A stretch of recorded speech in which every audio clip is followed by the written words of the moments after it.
Bonjour et bienvenue à un tutoriel de sonorisation avec Guillaume Nadeau, Guillaume Capovilla et Samuel Goupil, même si vous ne les entendez pas, ils sont là, on les aime.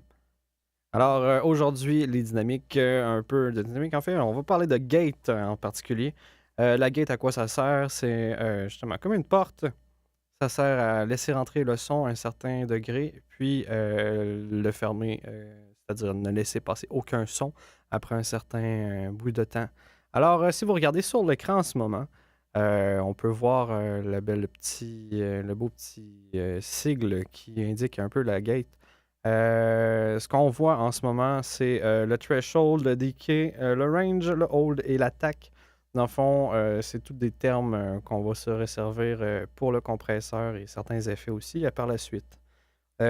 Comme on peut vous le montrer en ce moment, le gate, à quoi ça sert, c'est pas laisser passer le son. Si on le met à off en ce moment, on va tout laisser passer quoi que ce soit, les petits sons comme les gros sons. Moi qui respire, Samuel qui joue après ses réglisses, puis les néons en au-dessus, puis l'échangeur d'air, quoi que ce soit. Si on le remet, il y a un petit peu moins de stock qui va rester passé.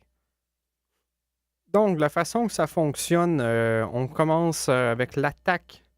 L'attaque qui est à quelle vitesse le gate va rentrer en fonction, c'est-à-dire le début. Si on voit après ça, c'est le decay. Le decay, dans le fond, c'est la fin. Si on prend le milieu des deux, c'est le hold, ce qui fait en sorte que c'est à quelle position il va rester, combien de temps il va rester à cette position-là ouverte pour laisser passer le son. Le threshold sert bien évidemment à quel degré le son, à quel niveau de dB le son va passer par la porte. Il n'y aura rien en dessous de ça qui va l'ouvrir. Ce qui est au-dessus de ça va ouvrir la porte. Donc, une petite image pour vous parler un petit peu du gate.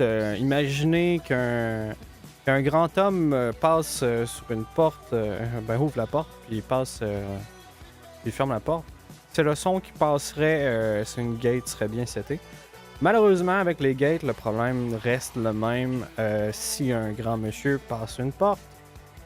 Si un nain passe en même temps que le monsieur, les petits sons en arrière qui passent dans le grand son, on va les entendre pareil. Fait que si je parle puis on parle justement de l'échangeur d'air ou des néons en au-dessus, on va les entendre pareil. Mais c'est seulement ma voix qui va l'activer qui fait en sorte que c'est eux qui vont passer en première place. Et voilà, merci. Ça va être ça pour un tutoriel facile. Yeah.